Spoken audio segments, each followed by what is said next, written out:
Quando nós buscamos na nossa memória a palavra desafio, e desafio dentro de um propósito de uma igreja, e tendo um líder, uma referência de fé, para que nós tenhamos um norte em relação ao que é possível, que consigamos aquilo que nós planejamos, não é só um incentivo, é uma oportunidade para multiplicar a fé do nosso coração. E quando a fé do nosso coração ela é multiplicada, ela é aumentada, a possibilidade dos milagres, elas aumentam em nome de Jesus. Eu preciso de milagre, e já obtive muitos milagres na minha vida, em nome de Jesus.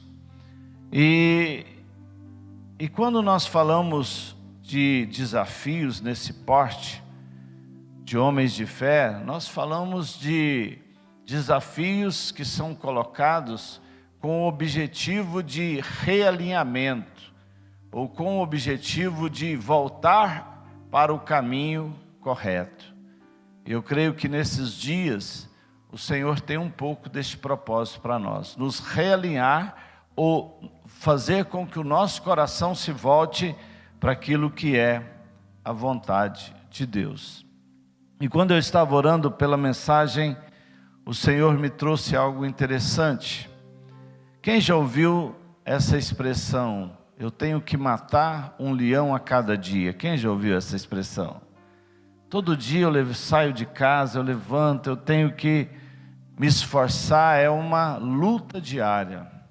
E quando você diz isso, na realidade, você mesmo está tendo o entendimento que a própria vida, a sua rotina diária, a busca em relação à provisão, ao suprimento para você, para a sua família, os planos, você é desafiado a superar muitos limites, não é verdade?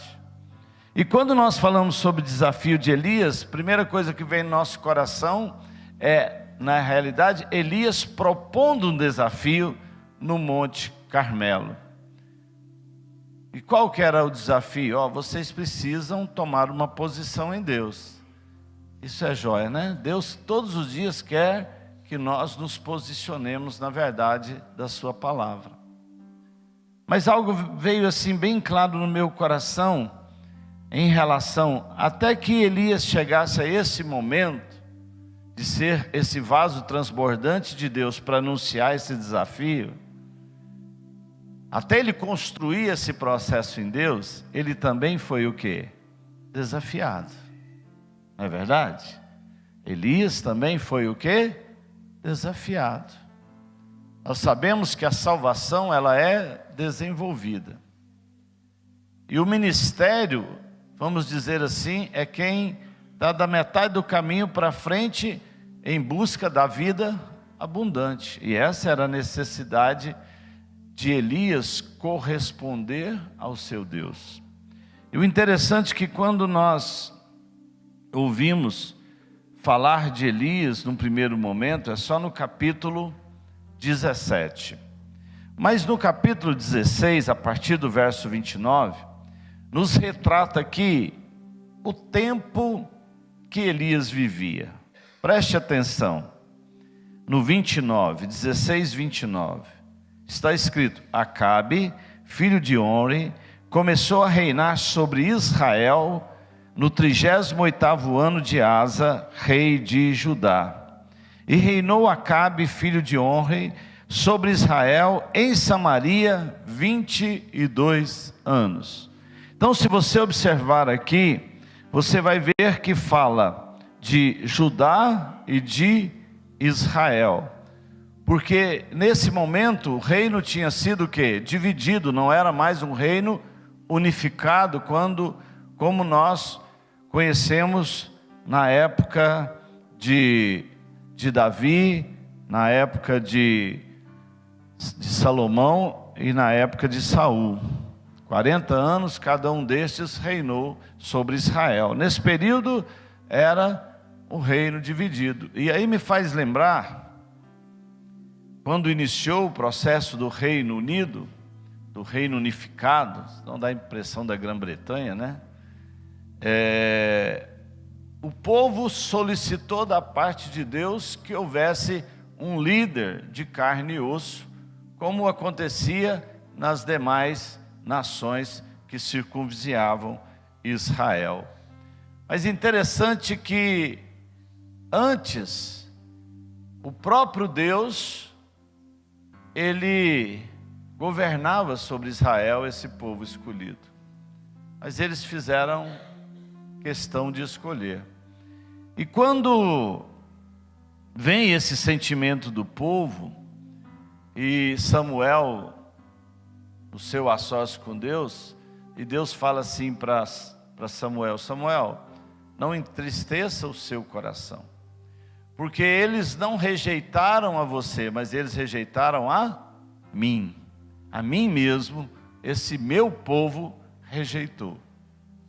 E quando nós rejeitamos a Deus, ou quando nós distanciamos de Deus, a tendência é que as coisas cada vez mais piorem, fique mais difícil. E quando nós lemos aqui no verso 29, então dentro desse processo do reino dividido, diz que Acabe fazia parte de um desses reinos, que era o reino de Israel. E na continuidade, no verso 30 diz: e fez Acabe, filho de Onri, o que era mal aos olhos do Senhor, mas todos os que foram antes dele. Interessante que a partir de Jeroboão, uma semente maligna dentro dessa divisão se estabeleceu dentro de um contexto espiritual tão forte que cada rei que entrava, ele tinha o título de ser pior do que o seu antecessor. Por que nós estamos falando isso? Para você entender o momento que Elias foi levantado. Um momento de corrupção, degradação moral, distanciamento de Deus. Diz que Acabe manda fazer altar para Baal, postes ídolos, e para piorar o contexto espiritual da época que Elias tinha o seu chamamento, ele se casa com uma sidônia chamada Jezabel. Então Acabe conseguiu fazer essa proeza de ser o pior de todos os reis até então, e ele construiu postes ídolos, ele levantou altares a Baal, e ele fez com que a sua mulher, com um papel invertido, pudesse ter uma influência grande sobre Acabe, e espiritualmente aquela região se tornou um caos. Mas se a gente pensar assim nos dias de hoje, servir a Deus, ser ministro do Evangelho, ser sal e luz de Deus nessa época, será que em percentual nós estamos assim muito diferentes como nação em relação àquela época? Porque nós percebemos o inimigo, o diabo, tentando infiltrar e normalizar situações que querem fazer o quê? Destruir a família, quer destruir os casamentos, quer destruir as gerações que virão depois, cada uma delas com sentimento de não tem nada a ver, tudo pode, eu servir a Deus é dentro do meu coração. E as pessoas, sem perceber, ela vive essa degradação espiritual, mas ela continua se preocupando muito só com a sua vida, só com a sua individualidade, e principalmente os desafios que elas mesmas propõem em relação aos seus dias. Eu preciso crescer financeiramente, para dar um sustento para minha família, eu preciso crescer profissionalmente, eu preciso me encontrar dentro da questão da formação educacional, eu preciso isso, eu preciso aquilo. Eu não estou falando que é errado, tá? Eu quero dizer para você que todas as coisas, elas são acrescentadas em nossas vidas sem prazo de validade por Deus. Você pode repetir comigo? Fala: o Deus que eu sirvo, Ele pode me dar todas as coisas e sem prazo de validade. Alguém estava comentando, não me lembro, aquela questão do submarino que implodiu, né? Tentando ir lá perto do Titanic, é isso mesmo? Eu estou com as informações erradas, né? E para realizar esse desejo daquelas pessoas que estavam ali, foi muito dinheiro, não foi? E acho que tem alguns dos tripulantes que também já tinha naquele esquema de sair da órbita, né? E conhecer fora da Terra. Também gastando o quê? Milhões. E por que que isso acontece? No livro de Gênesis, no capítulo 1, o Senhor, Ele traz algo na nossa essência, quando nós somos imagem e semelhança dEle. Que nós fomos feitos para conquistar, para realizar em Deus todas as coisas. Mas às vezes as pessoas esquecem desse realização com Deus e para Deus. E o centro não é mais o Senhor, porque nós somos imagem e semelhança dEle, mas o centro passa a ser a minha expectativa, a expectativa da minha família. E eu já vi muitas pessoas criando seus filhos fora da verdade, da palavra, e depois tendo que gastar muito dinheiro para tentar reintroduzir esses filhos dentro de um padrão de normalidade que ele foi criado pelos seus pais. E por que que isso acontece? Porque o mundo jaz na mão do maligno. Então esta influência, ela acontece nos nossos dias, e ela já acontecia aqui nesse período. Esse período de Elias, nesse período do chamamento de Elias. E eu quero te chamar a atenção assim: você tem gerado planos no seu coração de crescimento? É saudável. Você tem planejado os seus dias futuros? Joia, é saudável e é importante. Você tem se preocupado com o dia de amanhã, com o seu casamento, com o seu filho, com os seus filhos, com a sua família, a estabilidade e a saúde emocional da sua família? É joia. Mas você só consegue essas coisas se Jesus Cristo for o centro da sua casa. Se você, exercendo os papéis que são bíblicos para o homem, como cabeça, como sacerdote, a mulher como sacerdotisa, como cooperadora, como varoa, como auxiliadora, e os filhos em relação a ter este pai e esta mãe como referência espiritual. Porque o que acontece? Muitas vezes os pais cobram do filho: você precisa ir para a igreja, você precisa ir para a igreja, você precisa ir para a igreja. Mas dentro de casa, a referência, ela não é a imagem e semelhança de Cristo. E aquilo que as crianças visualizam, fica muito gravado em seus corações. Estamos fazendo um curso, Cada Homem um Guerreiro.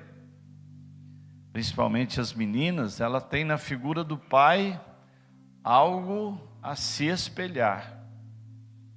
Quando essa figura paterna, ela é distorcida da verdade da palavra, o que acontece? Há uma grande tendência dessa menina ela expressar naquele que será o seu futuro companheiro um receio de uma figura que ela não quer que tenha, e aí há o quê? Há o inimigo se aproveitando para trazer feridas nos relacionamentos sentimentais e afetivos da filha ou até do próprio filho.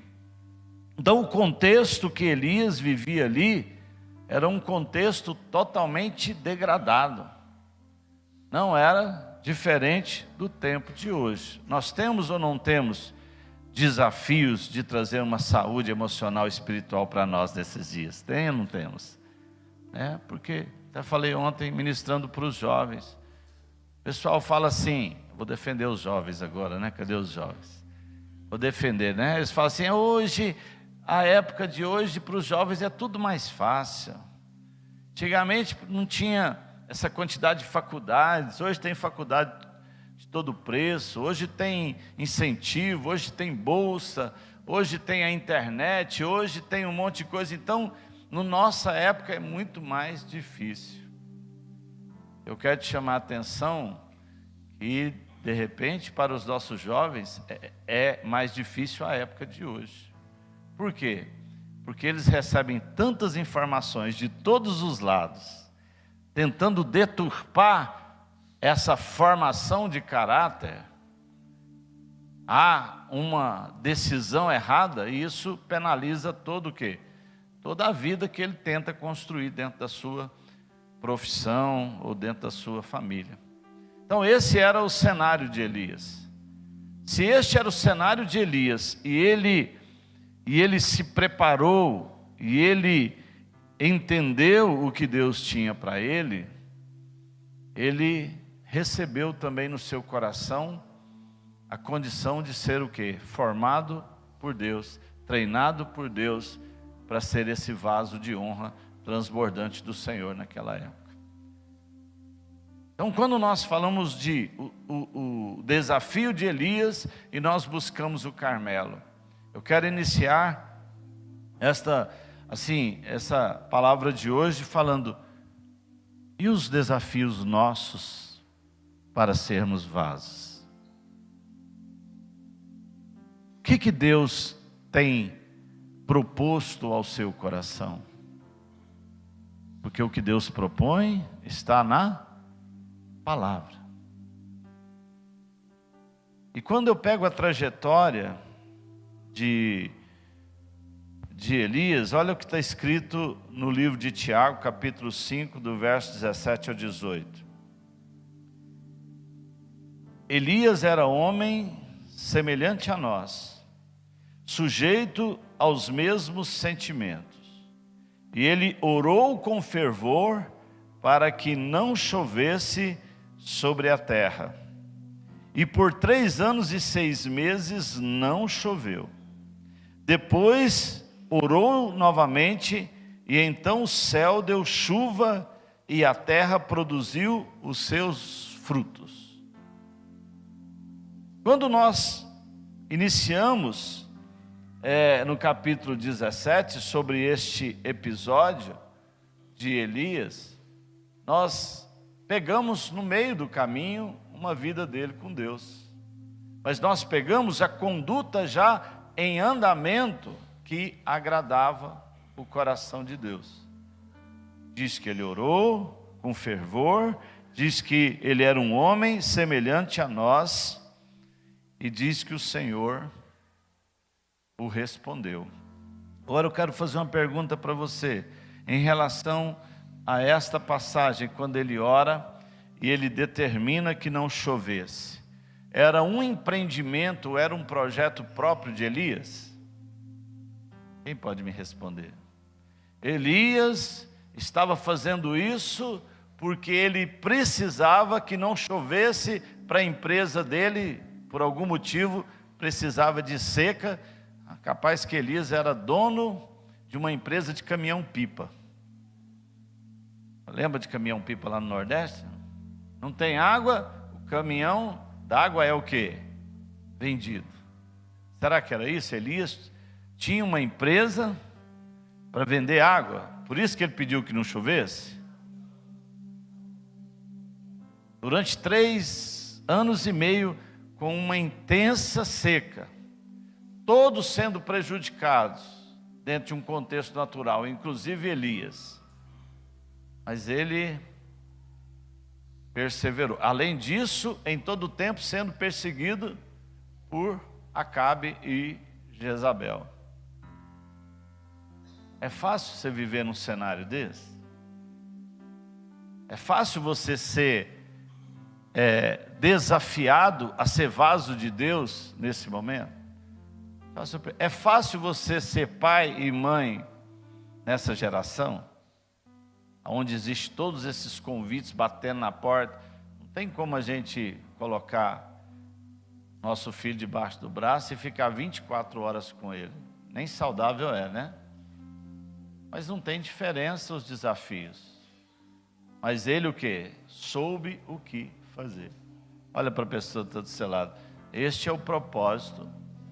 Quando somos desafiados por Deus, saber o que fazer e ser vaso de Deus para novos desafios. Por quê? Porque nós somos imãs espirituais quando nós dizemos sim para o Senhor. Nós temos como objetivo atrair. Olha só que uma incoerência em relação à questão que o mundo vê hoje. Cada vez as pessoas estão querendo mais fazer o quê? Se isolar, se individualizar. Deus está desafiando a igreja para fazer o contrário, para transbordar. Em vez de se isolar, Deus está chamando a igreja para transbordar, ou seja, ser importante na vida de alguém. Relacionamento é chave de crescimento. Você pode repetir comigo? Fala, relacionamento é chave de crescimento, mas não relacionamento tóxico. E como é que alguém não se relaciona de forma tóxica? Quando ele se relaciona em Deus. Mas quando nós pegamos esta situação em relação a Elias, esse cenário difícil, e ele tendo que se apresentar dessa forma, eu quero, quando eu falo para você assim, Elias foi um homem semelhante a nós, sujeito aos mesmos sentimentos, tal. E depois nós falamos de que os heróis da fé são pessoas de carne e osso, que podem ser seguidas por não serem o quê? Perfeitas. Não é outra incoerência, porque nós falamos, Jesus precisa ser o nosso modelo. Jesus é perfeito. Quem concorda que Jesus é perfeito? Então por que os heróis da fé, por que pessoas que têm um histórico com Deus pode ser nossa referência? Porque Cristo habita neles. Foi isso que o apóstolo Paulo disse em relação àqueles que o seguiam. Sejam meus, o quê? Imitadores. Sejam meus imitadores na minha carnalidade, na minha ação infalível? Não. Sejam meus imitadores naquilo que eu retrato Cristo. E Cristo pode cada dia mais aumentar dentro de nós. Pode ou não pode? Pode ou não pode, igreja? Então, quanto mais Cristo, Ele cresce em mim, e eu me torno um avanço em relação à sua imagem e semelhança, mais eu sou esse imã espiritual, e esta pessoa que vai atrair para transformar. Bispo, mas eu olho para mim, eu não me vejo sendo referência para ninguém. Por quê? Eu sou muito falho, eu não falo nem o português correto, concordância verbal, minha condição financeira não é tão boa, eu tenho tanta dificuldade, como é que eu posso ser esse vaso transbordante do Senhor? Porque Deus está atrás de corações que o adorem em espírito e em... Deus está atrás daquela pessoa que fala corretamente, tem pessoas que falam corretamente, mas às vezes por dentro é uma pessoa destruída. Tem pessoas que têm muito dinheiro e por dentro é uma pessoa o quê? Destruída. E às vezes o que o Espírito quer nos mostrar é uma visão mais ampla em relação a quem eu sou em Deus. Por exemplo, quem eu sou em Deus para minha esposa? Quem eu sou em Deus para o meu esposo? Quem eu sou em Deus para os meus filhos? Quem eu sou em Deus para os meus familiares? Quem eu sou em Deus para os colegas de trabalho? Então o Senhor se preocupa com isso. E quando nós entendemos essa dinâmica, sabe o que acontece? Nós começamos a receber a palavra revelada. E quando nós recebemos a palavra revelada que vem pelo Espírito Santo, essa palavra nos toca. Você quer deixar ser tocado pela palavra do Espírito Santo? Você quer ser sensível a essa voz do Espírito Santo? Porque essa voz do Espírito, extraída da palavra revelada, é que produz o quê? Transformação. Mas o objetivo é sermos hoje, de repente, desafiados. De repente Deus não quer que você seja o protagonista hoje, ali do Carmelo, em relação a mudar um povo. Às vezes hoje, nesse primeiro dia da campanha, o Senhor diz: eu estou te chamando para o meu treinamento. Eu estou te separando para que você priorize a minha voz. Eu quero investir em você. Você fica feliz se um dono de uma empresa, alguém que tem muito dinheiro, falar assim: eu quero investir em você. Você fica feliz, não fica? Pastora Cleide lá, chegar o patrão dela e falar assim: ó, eu vou abrir uma escolinha, uma filial, você vai tomar conta dessa escolinha e você vai ter 50% do rendimento dessa escola. Sabe por quê? Porque eu quero investir em você. Ei, isso é bom ou não é? Que alguém invista em você, O André, eu quero investir. O André fala para a Dani: Dani, eu quero investir em você. Mateus, eu quero investir em você. Isso é algo bom ou não? Bom demais. Mas o que adianta você ter todo o recurso para esse investimento natural, se você não tiver ou ter sido beneficiado como herança de um legado espiritual? Agora, o Espírito Santo quer investir em você. E como é que o Espírito Santo investe? Te dando muito dinheiro, aparecendo dinheiro na sua conta, é assim que o Espírito Santo investe? Sabe como é que o Espírito Santo investe? Transformando o seu caráter e aproximando-o do caráter de Cristo. Sabe como é que o Espírito Santo investe? Ele não suporta ver você sofrer. Ele quer tirar de dentro de você tudo que te faz sofrer. Porque às vezes o que te faz sofrer são experiências negativas de um passado. O Espírito Santo quer investir em você, aonde você não tem vergonha de olhar no espelho. O Espírito Santo quer investir em você, quando Ele faz seu cônjuge olhar para você, independente da roupa que você está vestindo, se você está maquiado ou não, e Ele fala assim: você é o maior presente que Deus colocou na minha vida. O Espírito Santo quer investir em você, para te preparar para você ser essa ferramenta de sal e luz do Espírito de Deus para os seus filhos. Então isso é esse investimento que Ele quer fazer em nós. Por que a igreja, aparentemente a Fonte da Vida é uma igreja imensa a nível mundial, mas aqui em Curitiba nós temos proporções limitadas. Por que nós saímos para o projeto ID, por que que nós saímos da nossa comodidade, por que que nós queremos de toda forma encontrar alguém, nós oramos para isso. Espírito Santo, nos coloca pessoas que precisam de serem transformadas, para que eu seja esse agente de transformação como igreja na vida dela. Porque é como o apóstolo Paulo diz, já não sou mais eu que vivo, mas sim Cristo que vive em mim.